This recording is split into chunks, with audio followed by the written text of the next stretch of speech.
Alhamdulillahi Rabbil Alamin. Wassalatu wassalamu ala ashrafil anbiya'i wal mursalin Sayyidina Muhammadin wa ala alihi wa sahbihi ajma'in.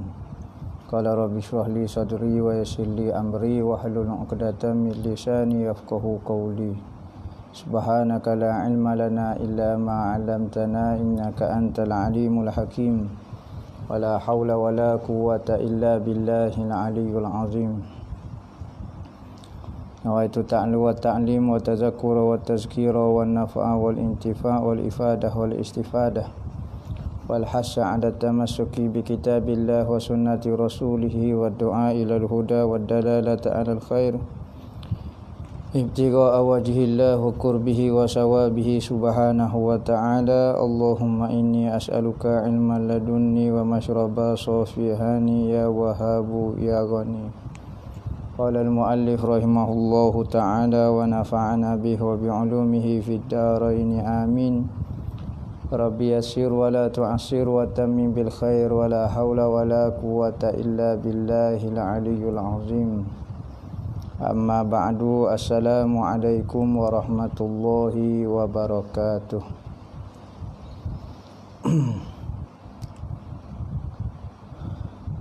Berkata Al-Habib Muhammad bin Salim bin Hafiz dalam kitab dia Tazkiratul Hadramiyah Fima yajibu 'alan nisa' fi umuri diniyah, sehinggalah perkataan dia, maka hendaklah kita bertakwa kepada Allah dan jangan sesekali lalai daripada mengingati tentang mati dan kedahsyatannya, kedahsyatan mati. Janganlah kita abai untuk hari akhirat. Tahukah kamu apakah jaminan keamanan atau sesuatu yang boleh melepaskan kamu dari kehebatan hari kiamat, yang mana anak-anak kecil tumbuh ubahnya kerana kedahsyatan hari itu.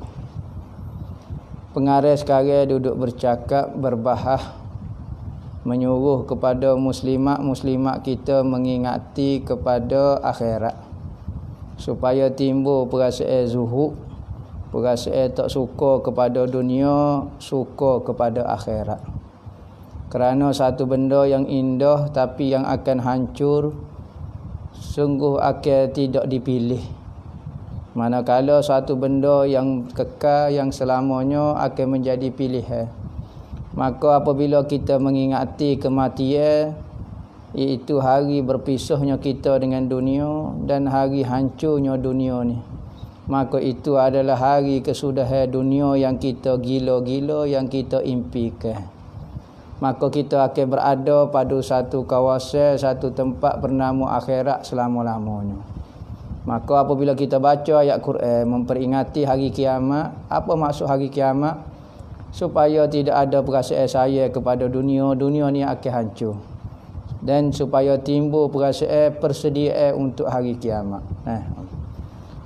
Firman Allah Ta'ala, ya ayyuhan nasu taqu rabbakum inna zalzalatas sa'ati syai'un 'azim yauma tarawunaha tazhalu kullu murdi'atin amma arda'at wa tada'u kullu zati hamlin hamlaha wa taran nasa sukara wa ma hum bisukara walakinna azaballahi syadidun. Artinya, hai manusia, bertakwalah kepada Tuhan. Buat apa Tuhan turuh, tinggal apa Tuhan larang. Kenapa saya perlu buat macam tu? Sesungguhnya goncangnya hari kiamat adalah sesuatu kejadian yang sangat besar dan dahsyat. Kerana satu masa, satu ketika akan berlaku satu peristiwa dipanggil hari kiamat, hari kesudahan, hari kebangkitan. Selepas daripada hari kiamat tidak ada hari yang kedua. Itulah hari yang terakhir, dipanggil yaumul akhirah, hari akhirat, hari yang paling terakhir. Tidak ada hari dah selepas hari kiamat. Hari kiamat berlaku. Tidak ada malam, tidak ada siang dah. Itulah hari yang paling terakhir. Sebab itulah buatlah persiapan yang secukupnya untuk menghadapi hari kiamat. Kalau kita masih tidak ikhlas, cuba ke ikhlas diri kita. Kalau kita kurang sabar, kita sabar ke diri kita. Kalau kita kurang amalan, kurang zikir kepada Allah, kurang ingat Allah, banyak ke supaya hadapi hari kiamat. Kerana Tuhan sendiri berkata hari kiamat ni hebat, dahsyat. Kalau sendiri Tuhan sendiri yang berkata apabila kiamat tu dahsyat, maka betul-betul dahsyat maksud dia. Ingatlah pada hari kamu melihat setiap ibu yang menyusukan, lupa akan anak yang disusukannya dan gugur kandungan wanita yang hamil dari kandungannya. Hebat atau hebat hari kiamat? Orang ni hebat atau hebat? Seorang ibu ni anak dia, kalau gapo-gapo dia akan selamat anak dia. Tetapi hebatnya hari kiamat, ibu yang tengah menyusu melempar ke anak-anak dia. Bangun tidak hirau ke anak dia jatuh ke gapo dia apa semua. Nah, terkejut dengan peristiwa hari kiamat. Manakala perempuan-perempuan yang hamil yang ketika mengandung terkejut dengan hari kiamat, gugur tiba-tiba anak dia gugur dan jadi tua. Anak pada hari kiamat ni, tobik anak tu anak pun juga terkejut sehingga ke lahir tu semua berubah belaka dah menjadi tua. Hari kiamat anak yang lahir jadi tua selalu. Kiamat habis semua jadi berubah belaka. Dan kamu melihat manusia dalam keadaan mabuk, padahal mereka tidak mabuk, akan tetapi azab Allah sangat keras pada hari itu. Maka hari kiamat ni kita tengok orang seperti mabuk, seperti orang gila, bercakap, berjalan, tak tahu ke hilir, ke hulu, ke sana, kerana berlaku peristiwa dipanggil hari kiamat. Kita tengok peristiwa tsunami, kita tengok peristiwa gempa bumi itu kita takut dah. Keadaan bumi terbelah, keadaan air laut yang naik sehingga 14 tingkat, 15 tingkat, terjun ke atas orang, menghancurkan tubuh orang. Macam mana ke hari kiamat, hari yang hancur. Bukan kata bumi, langit, semua planet-planet hancur menghentai bumi, bumi menghentai matahari, matahari menghentam bulan. Maka hancur. Macam mana ke kita di atas muka dunia pada masa tu seperti orang gila dan mabuk tak tahu apa. Berlari ke sana ke sini, langit pecah dan cair. Maka bertitik daripada langit seperti cairan perak. Tak. Bayangkan satu benda yang keras kalau pecah. Kalau benda tebal ni pecah, dia bunyi ping. Tebal ni bunyi pang ke harga. Bunyi pong ke harga. Langit tu tebal mana? Maka kalau pecah, suara pecah dia itu menghancurkan gegendai telinga kita. Hitung lagi. Tu hari kiamat. Maka pada masa tu kita nak bertaubat, kita nak jadi baik, maka tidak ada jalan dah. Berfikirlah sejenak, memerhatikan serta memahami isi kandungan ayat tadi kata. Kepada muslimat yang suka kepada hiburan, kepada isteri-isteri yang suka kepada mengikut perasaan dia, ikut ego dia, ikut perasaan dia. Katanya pengarang perhati kepada ayat Quran ni. Sesungguhnya ia adalah kalam Allah, tiada syak lagi padanya. Tak ada orang yang syak mengenai berlakunya peristiwa kiamat. Itulah kebenaran yang membenarkan kata-kata Allah dalam menyifatkan tentang hari itu, hari kiamat. Gapa dia? Tuhan nak cerita, setiap ibu menyusukan, lupa akan anak yang disusukan. Kehebatan Tuhan royak pada hari itu. Sehingga ibu yang paling penyayang kepada anak yang paling kecil pun dia akan tinggal. Pemikiran dia tak boleh nak cara dah kepada anak. Dia hanya fikir kepada diri dia. Diri dia pun tak boleh fikir. Seperti orang gila kedudukan dia.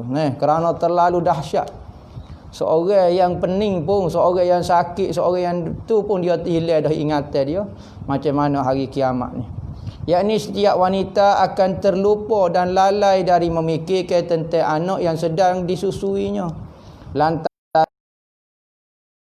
dari kedahsyatan hari itu.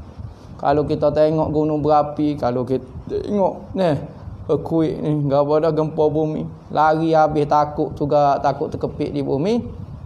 Maka hari kiamat begitu dahsyat lagi. Dan gugurlah kandungan wanita yang hamil daripada kandungannya, yakni setiap kandungan janin keguguran akibat sangat hebat apa yang disaksikan dari kedahsyatan kegoncangan hari itu. Dan kamu lihat manusia dalam keadaan mabuk, yakni siapa yang melihat manusia pada hari itu pasti menyangka mereka mabuk, iaitu tidak berakal. Tindakan dia pun jadi pening habis. Padahal mereka tidak mabuk, akan tetapi azab Allah sangat keras. Dari itu wajib atas tiap-tiap wanita beramal untuk dirinya dengan amalan-amalan yang dapat menyelamatkannya dari kehebatan hari itu. Firman Allah Ta'ala, ya ayyuhan nasu taqu rabbakum wakhshaw yawman la yawman la yajzi walidun an waladihi wala mauludun huwa jazin an walidihi syai'a. Inna wa'dallahi haqqun fala taghurrannakumul hayatud dunya wala taghurrannakum billahil ghurur. Artinya, hai manusia, bertakwa kepada Tuhanmu dan takutlah suatu hari yang mana seorang ayah tidak dapat menolong anaknya. Ayah saya macam mana pun pada hari itu kita tak mampu. Ayah hanya melihat anak dia saja. Anak hanya mampu melihat ayah.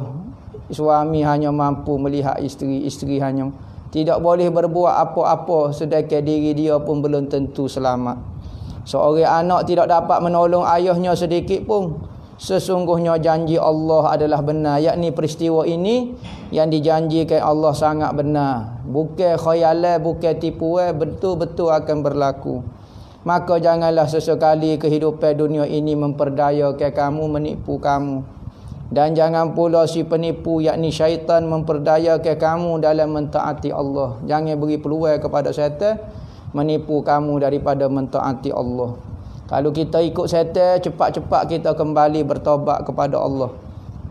Lupa pula kita ikut syaitan pula, ingat kepada Allah pula. Nah, wahai sekalian kaum wanita, berhati-hatilah kamu kerana sesungguhnya Allah Ta'ala telah memberi amaran kepada kamu sesuai dengan maksud firman-Nya, maka jangan sesekali kehidupan dunia ini memperdayakan kamu.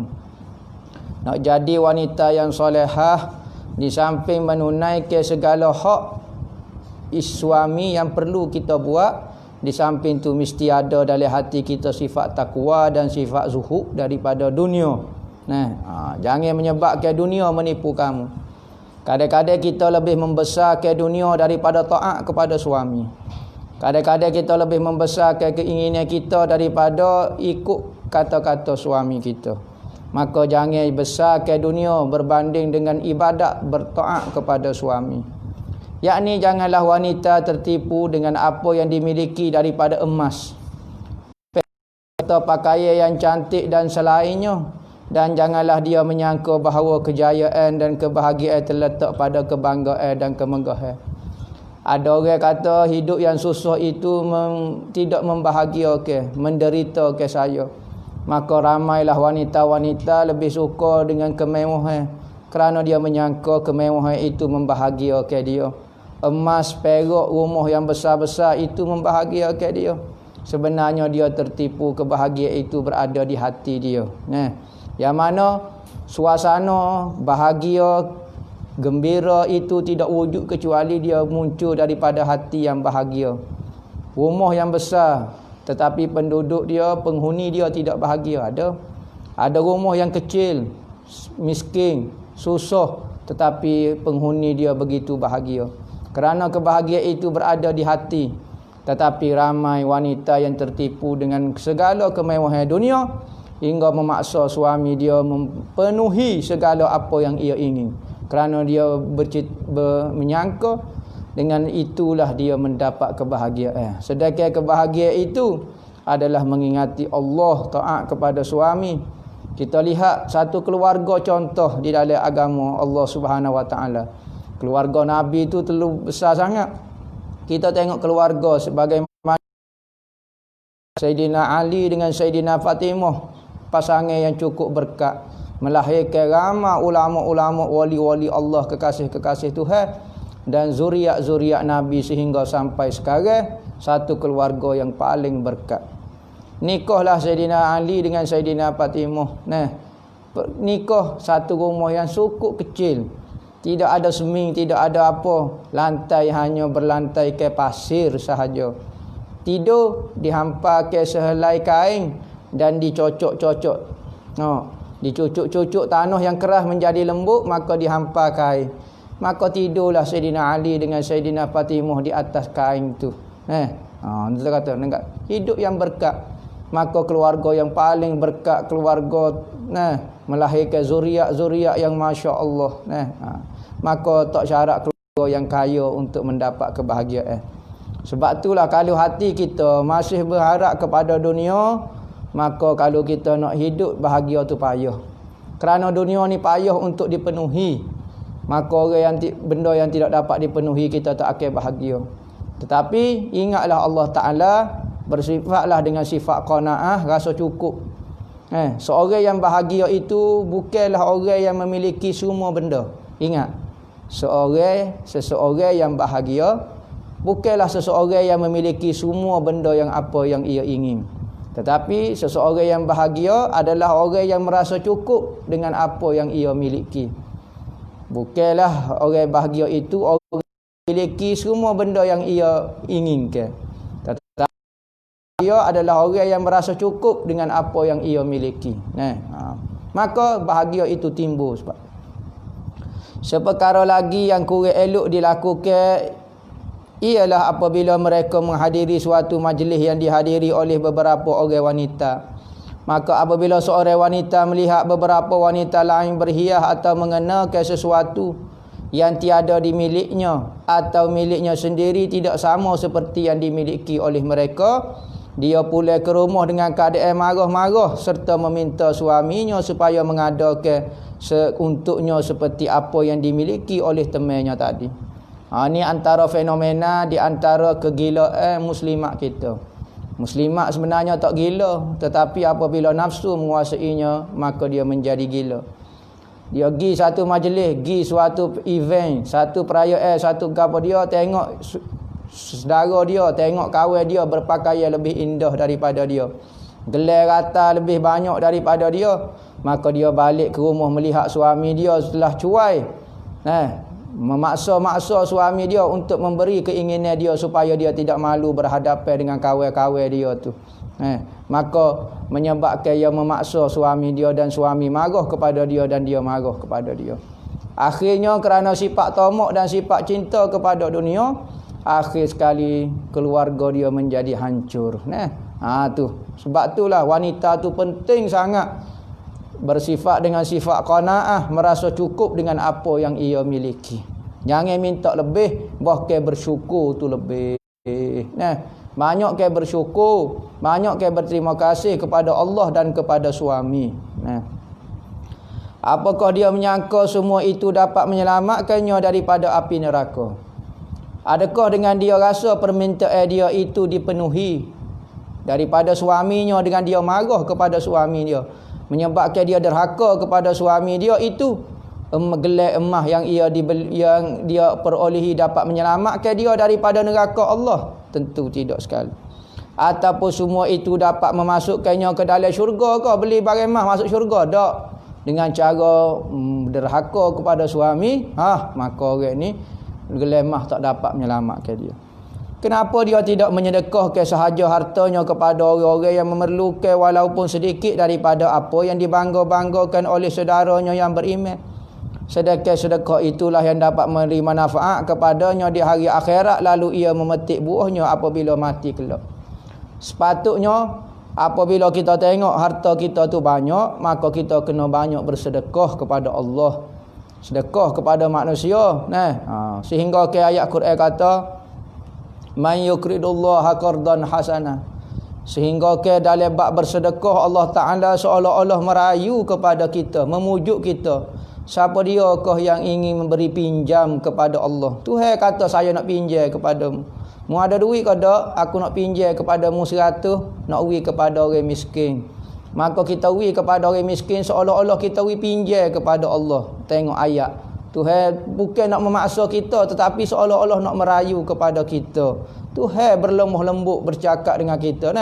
Meminjam. Patut Tuhan kata, patut Tuhan arah saja. Beri harta kamu kepada si miskin itu. Tak Tuhan kata, siapa dia kau nak beri meminjam kepada Allah Ta'ala. Oh, lembutnya Allah Ta'ala. Sepatutnya orang yang bersedekah, rasa duit emas, rasa gelar emas lebih, sedekah kepada orang itu lebih afdalnya.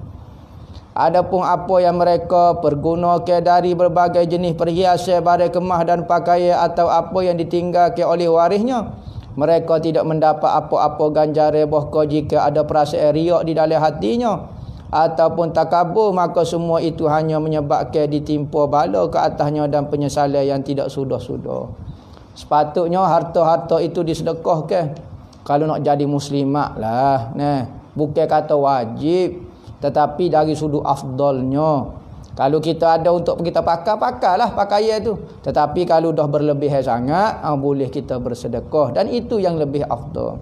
Dan kita tengok ada perempuan-perempuan masa sekarang yang hanya ada memiliki pakaian sehelai sahaja. Ada juga.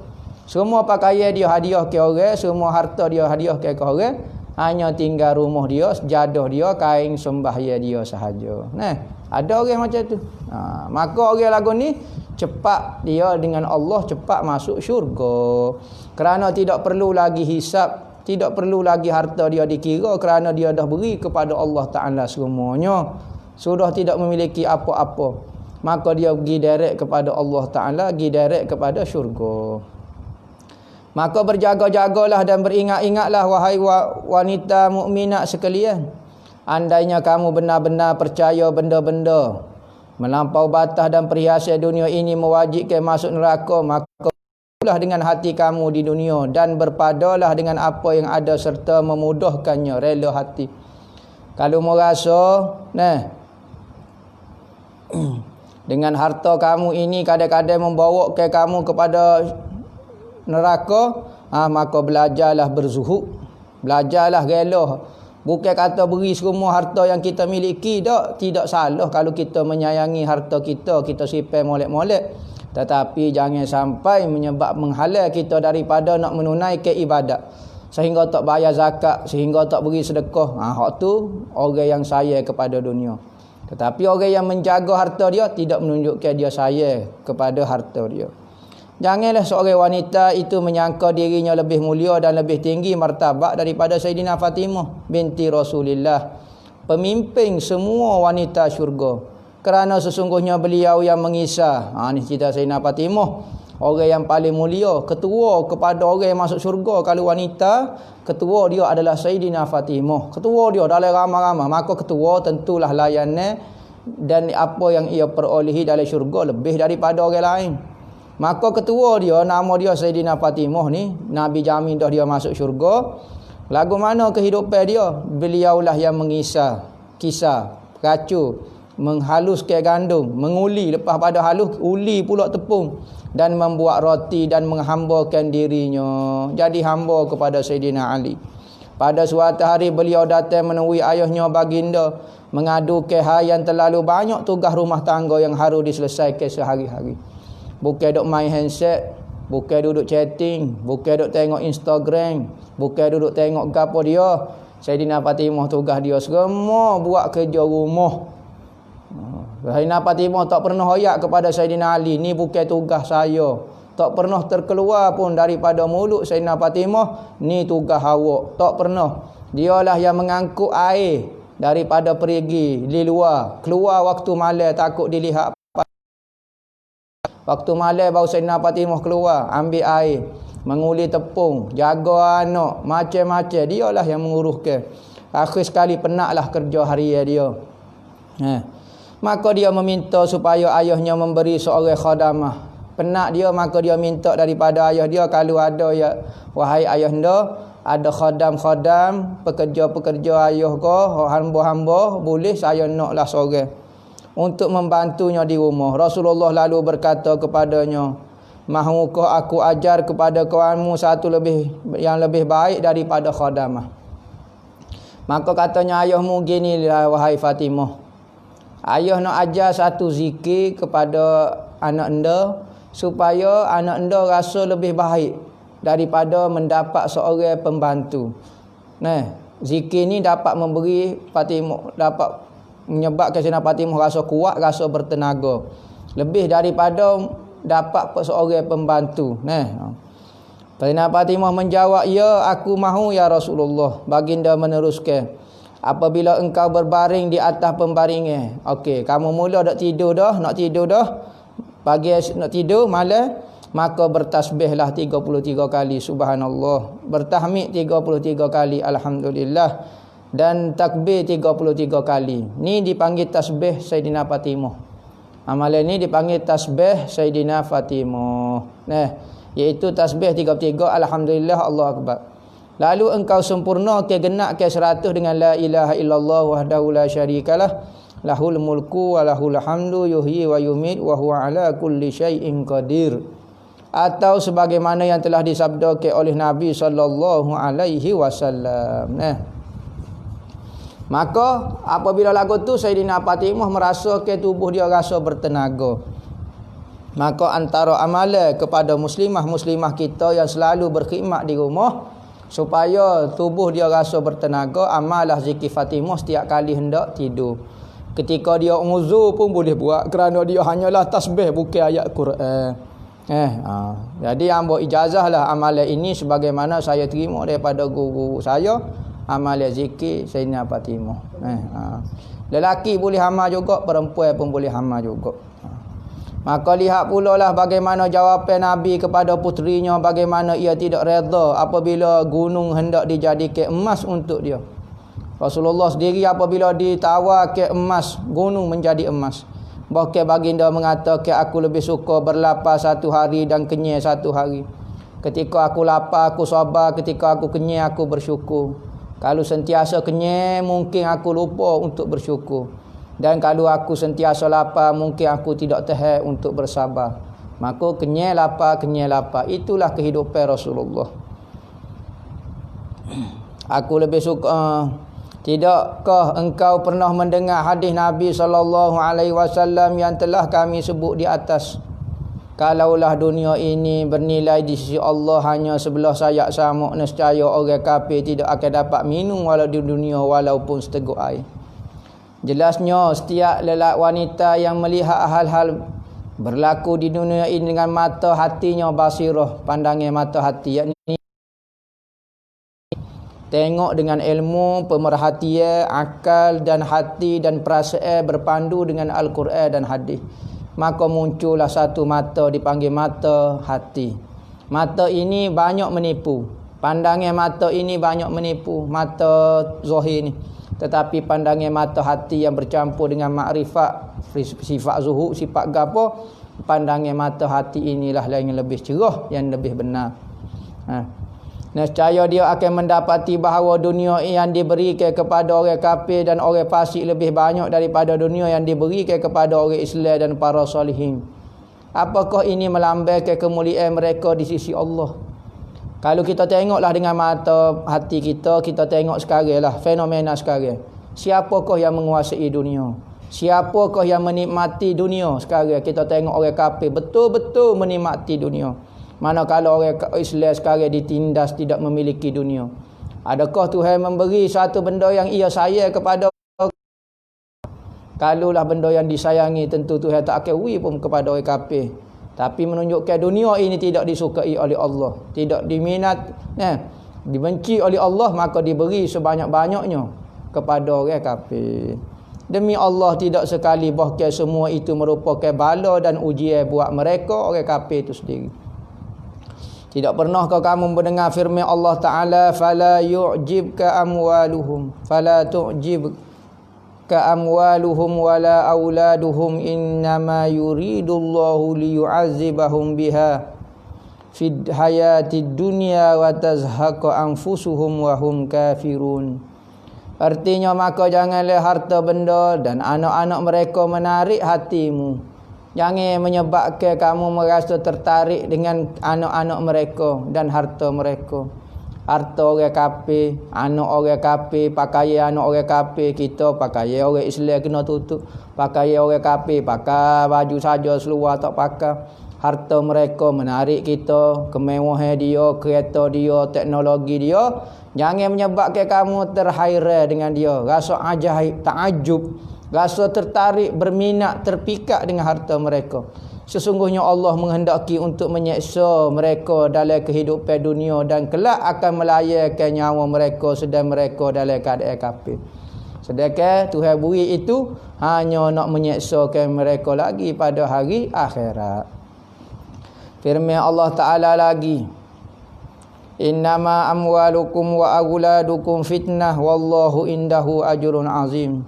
Artinya sesungguhnya hartamu dan anakmu hanyalah fitnah, contoh cobaan bagi kamu. Ingat harta kita, anak kita. Ni kita ada anak, awak ada anak, tak ada anak. Tak jadi awak bangga dia. Saya anak 10 orang dah.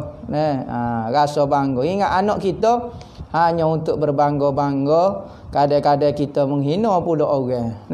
Kita ada harta, naik kereta buruk. Saya ada kereta baru, anak saya baru belilah kereta mahal-mahal, saya baru beli.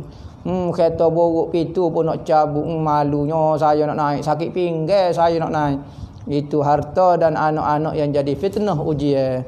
Sesungguhnya sebenarnya hak di sisi Allah.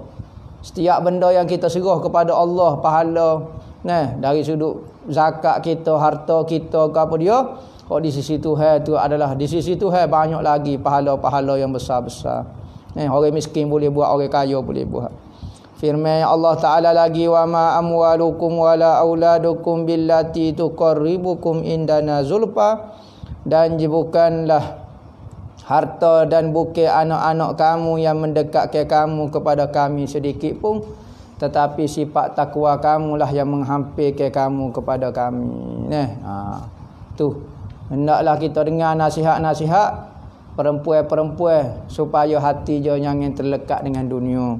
Kadang-kadang zahir dah bagus dah, tetapi kita tengok hati masih nak kepada dunia. Maka untuk bahagia ke dunia, untuk menyebabkan kita bersifat dengan qanaah, rasa cukup, maka ingatlah janji-janji Allah Ta'ala di akhirat. Wallahu a'lam.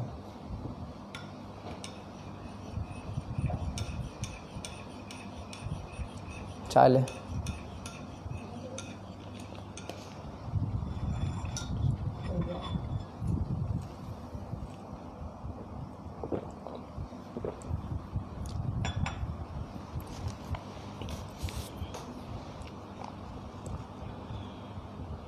Buah sampuh yang mudah repuk merata-rata, adakah dikira dosa kecil? Buah sampuh ini dikira, kita kata lagu mana ya, cemar lah. Kalau benda itu mengganggu, menyebabkan siapa perikat mengganggu orang kau apa dia, maka berdosa. Tapi kalau tak mengganggu orang, maka tak kira dosa. Tidak dikira dosa. Cuma sifat pembersih itu dianjurkan oleh syarak. Sifat pembersih itu dianjur oleh syarak. Sebab tu kata baju bersih tak wajib basuh. Baju kotor tak wajib basuh. Tetapi hati yang kotor wajib dibasuh. Sebab kebersihan itu sunat sahaja.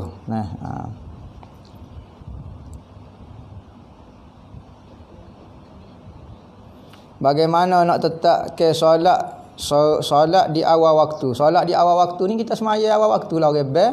Lepas pada orang bel kita ambil air semaya ataupun kita mandi, kita semaya sunat, kita semaya fardu.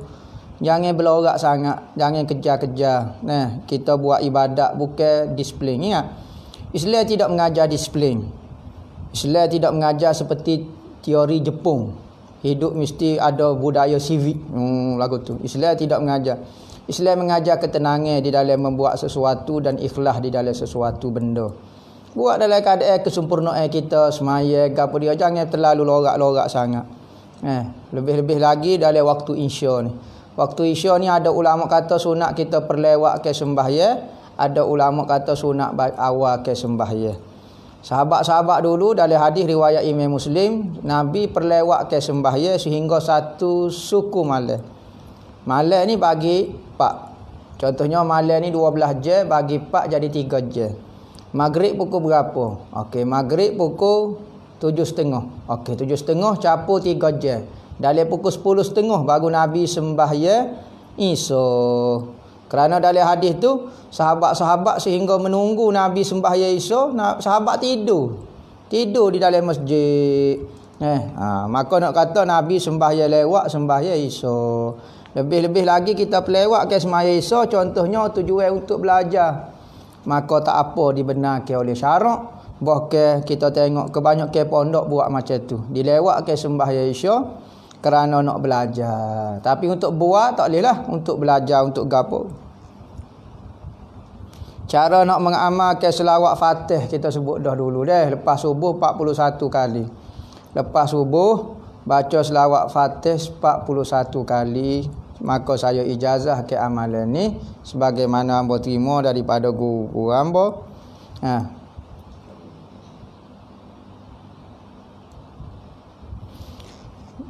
Terkait mengenai fiqh tahawulat, adakah ia berkenaan ramalan hari akhirat? Fiqh tahawulat ini nama yang baru terbit. Asalnya benda ini sudah wujud sebagaimana ilmu nahwu wujud, ilmu tafsir baru wujud, ilmu hadis baru wujud, ilmu balaghah baru wujud. Tetapi benda itu sudah wujud zaman Nabi lagi. Maka fiqh tahawulat ini, tahawul maknanya perpindahan, perubahan. Fiqh maknanya memahami. Maksud fiqh tahawulat memahami perubahan keadaan, mengalami perubahan keadaan. Tahawul keadaan ni gapo dia kita kena buat. Maka dalam hadis Nabi sebut dah, akhir zaman akan berubah jadi lagu ni. Zaman akan berubah jadi lagu ni. Zaman akan berubah jadi lagu ni. Tagayyur dipanggil, berubah. Apabila keadaan berubah lagu ni, apa yang kita perlu buat? Apabila berubah macam ni, apa dia kita perlu buat? Maka disebut dah di dalam hadis.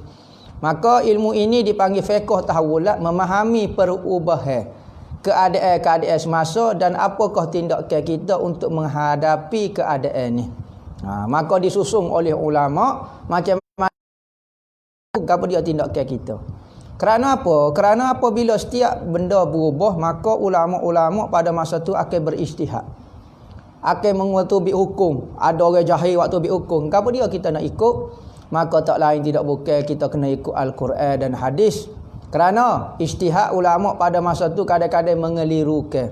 Kerana pada akhir zaman ni kadang-kadang kata ni, kadang-kadang kata ni, maka berpeganglah dengan Al-Quran dan hadis. Kerana Allah Nabi Muhammad begitu sayang kepada kita, dia meninggalkan satu ilmu dipanggil ilmu fiqh tahawulat, iaitu perubahan masa dan apakah tindakan kita. Dia panggil sunnatul apa? Sunnatul mawaqih. Sunnah mawaqih kita, pendapat kita, apa dia? Pendirian kita dalam menghadapi keadaan ni. Dipanggil sunnatul mawaqih kita. Kita panggil fiqh tahawulat, perubahan keadaan, fiqh tagayyur. Hak ni orang-orang yang mengkaji dalam fiqh tahawulat ni lebih pandailah. Hamba ni sebut secara ringkas sahaja. Dia berkaitan dengan amalan hari akhirat juga, tetapi menurut Quran dan hadis. Ada orang lah ni episkotomologi gapo dia lah, kadang-kadang tidak berdasarkan Al-Quran dan hadis, maka dia jadi terkeliru. Ramalan dia pun menjadi terkeliru. Dia ada syarat rukun dia. Fiqh tahawulat ni dia ada nas-nas dia ada syarat, dia ada rukun dia gapo.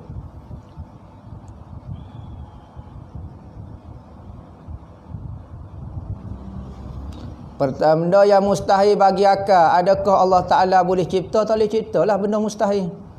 Kalau boleh cipta, tak panggil benda mustahil lah, panggil benda harus. Ingat, benda mustahil, benda tak boleh cipta. Tak ada pun. Dia tidak akan keluar daripada keadaan dia tiada. Ingat, benda mustahil ni benda tiada sama sekali. Maka dia tak boleh keluar daripada keadaan dia tiada, keluar menjadi ada, tak boleh. Kalau kita kata benda mustahil boleh dicipta, berarti benda mustahil boleh keluar daripada keadaan dia tak ada menjadi ada. Maka dia jadi harus lah. Harus ada, harus tiada. Maka benda mustahil ni tak boleh dicipta.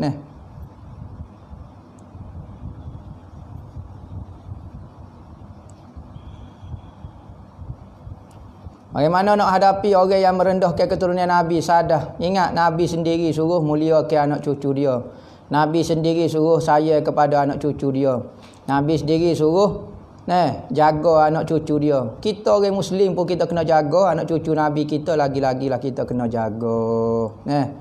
Kekurangan yang pokok dia buat tidak menyebabkan kekurangan dari sudut pihak kita. Kita jangan melayan dia menurut diri dia. Kita layan dia menurut janji daripada datuk dia suruh layan, maka kita layan. Kita buat baik kepada dia. Masalah dia tak baik kau apa dia, hak tu dia dengan Allah Taala, tak payah busy body. Tugas kita jalankan tugas dia lah.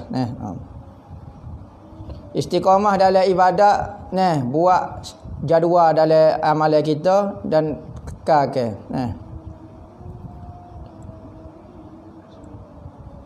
Budaya Melayu ni adakah asal daripada Islam? Ingat, budaya Melayu ini, budaya bangsa ni berdasarkan daripada bangsa itulah. Cuma setiap bangsa itu ada budaya dia. Kalau tidak bercanggah dengan Islam, bagus dikekalkan. Tidak ada masalah. Islam adalah agama yang paling tua di atas muka dunia. Sekalipun kita kata Islam ni muncul pada 1400 zaman Nabi, Buddha pada 3000 tahun. Lepas pada Buddha, orang paling tua lagi Hindu, paling tua sekali.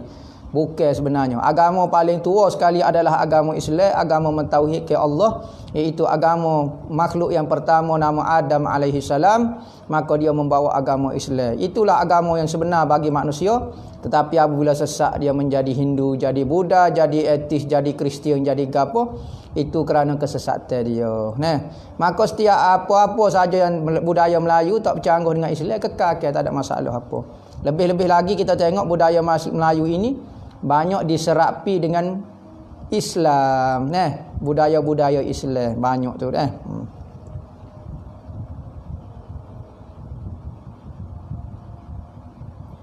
Cara mandi junub Rasulullah dengan terperinci, hamba tak tahulah, hamba tak hidup zaman Nabi ni.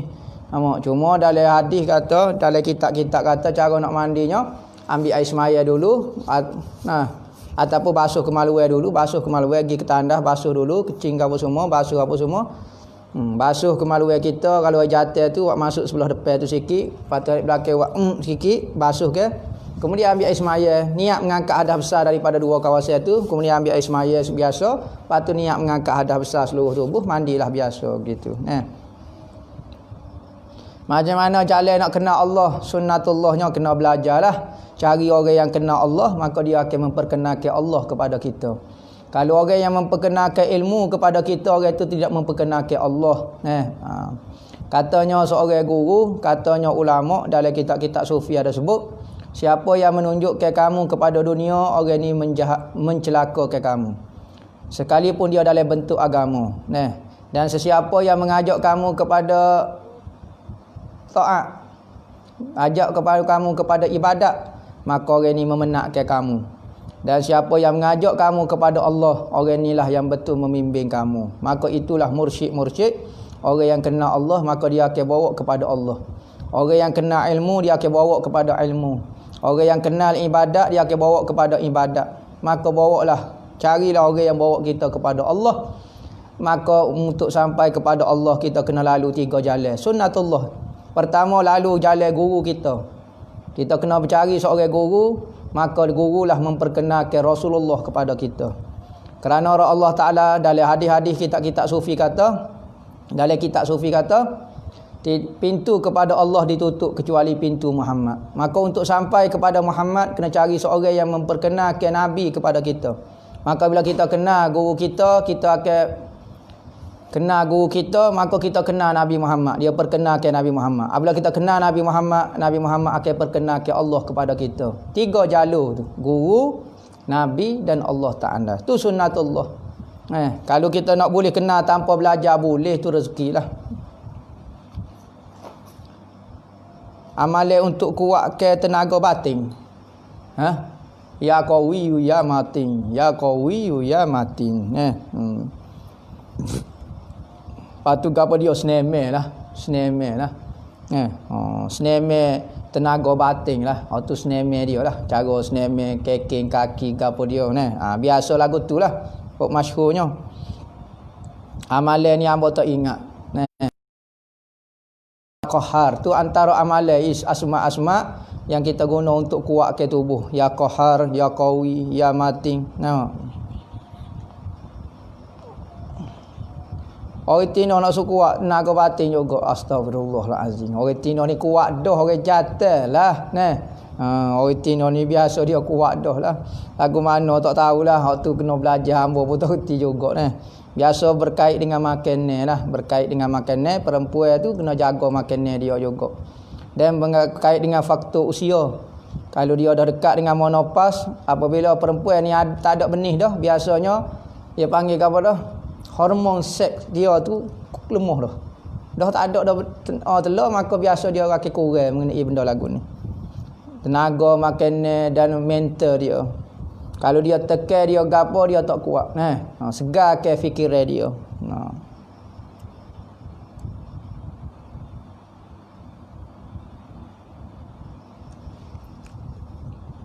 Maya Jumaat tak ikut mazhab Syafi'i, perlu qada mustautin kau gapo dia, hamba tak ingat tu syarat selain daripada mazhab Syafi'i, hamba tak ingat lagu mana perlu kau tidak nah.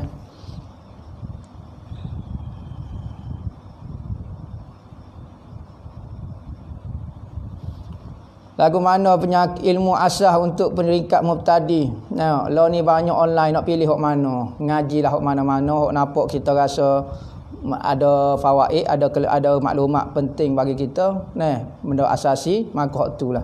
Sebab lo ni macam-macam kitab, hamba pun tak tahulah kitab macam-macam. Kadang-kadang menurut syarah dia. Kitab ni sesuai untuk fardu ain.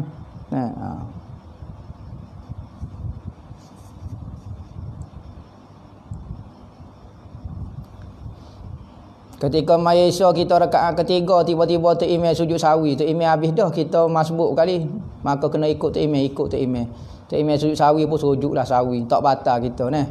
Cuma lepas pada kita nak wi salat, lepas pada ni kita bangun tambah lagi sujud sawi sekali lagi Amalan batin paling afdal adalah ma'rifatullah, adalah kenal Allah. Batin maknanya amalan hati lah, batin. Ingat, tubuh kita ni ada batin dia. Batin kepada tubuh kita adalah hati. Batin kepada hati adalah ruh. Batin kepada ruh adalah sir. Wa fi sirri ana, dalam hadis kata. Maka dalam sir itu ada Allah. Maka dalam batin itu ni ada batin. Batin ini, apa dia amalan batin, yakni amalan hati paling afdal adalah ma'rifatullah, kenal Allah. Ataupun zikrullah, zikir Allah untuk batin kita. Adakah sampai pahala baca Al-Quran kita sedekah ibu bapa masih hidup? Khilaf ulama. Ada kata sampai juga pahala kepada kita sedekah pahala kepada orang hidup, tak syarat orang mati.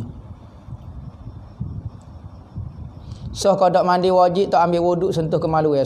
Yang penting dua rukun mandi wajib. Niat saja aku mengangkat adab sah. Kedua, rata ke air di seluruh tubuh kita. Sentuh kau batai semaya tak apa.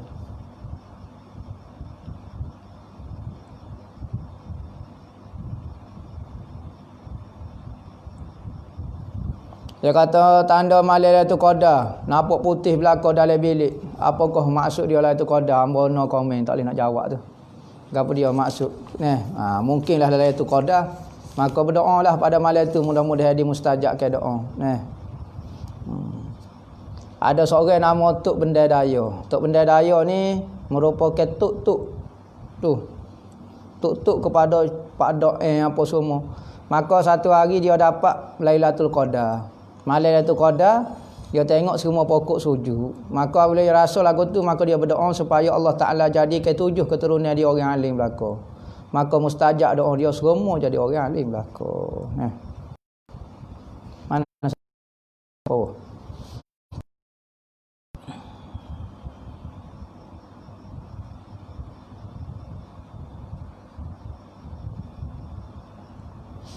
apakah cara sekarang ustaz tuduhan daripada Wahabi kepada ustaz Ahlus Sunnah menjadi-jadi? Apakah perlu kita buat? Kita nak buat lagu mana? Gini. Kadang-kadang kita tak perlu layan pok dia, ikut dia lah, dia nak tuduh ke apa dia, kebenaran itu akan tetap muncul, kebatilan itu akan sesat. Wa qul ja'al haqqu wa zahaqal batil innal batila kana zahuqa. Apabila datang kebenaran, maka hancurlah segala kebatilan, kesesatan. Kerana jenis kesesatan itu, jenis dia akan hancur. Maka apabila berhadapan di antara kebenaran dan kebatilan itu akan terganggu, akan takut. Maka bila takut, dia akan menggunakan macam-macam alasan. Dia menuduh, dia mengancam nyawa, dia bunuh, macam-macam. Dia guna kuasa, maka itu adalah cara yang tidak benar. Kerana apa? Kerana dia semakin takut apabila masyarakat mengetahui perkara yang sebenar. Maka tuduhan itu adalah biasa. Yang penting kalau dia tuduh kita Syiah contohnya, kita bukan Syiah, alhamdulillah. Kalau dia tuduh kita sesat, kita tidak sesat, alhamdulillah. Adakah semata-mata tuduhan itu kita jadi Syiah? Adakah semata-mata tuduhan itu kita jadi sesat? Tidak sesat. Yang penting kita pegang dengan Allah, dengan Nabi Muhammad, dan kita pegang kepada ulama-ulama kita. Tuduhan tidak memberi kesan. Adakah dengan tuduhan orang jadi hina? Adakah dengan pujian seorang itu jadi mulia? Tidak. Kesesatan tetap kesesatan, kebenaran tetap kebenaran. Dia puas, dia akan berhentilah. Setara mana sangat dia nak layan. Kita buat kerja kita sebagai ulama, sebagai orang ada ilmu. Tugas kita bukan nak berdebat, bukan nak balah. Tugas kita adalah memberi penerangan kepada masyarakat. Kekeliruan yang dibuat oleh golongan macam ni, kita beri penerangan. Jangan bimbang. Apa yang berlaku, kita bersama Allah dengan Nabi Muhammad.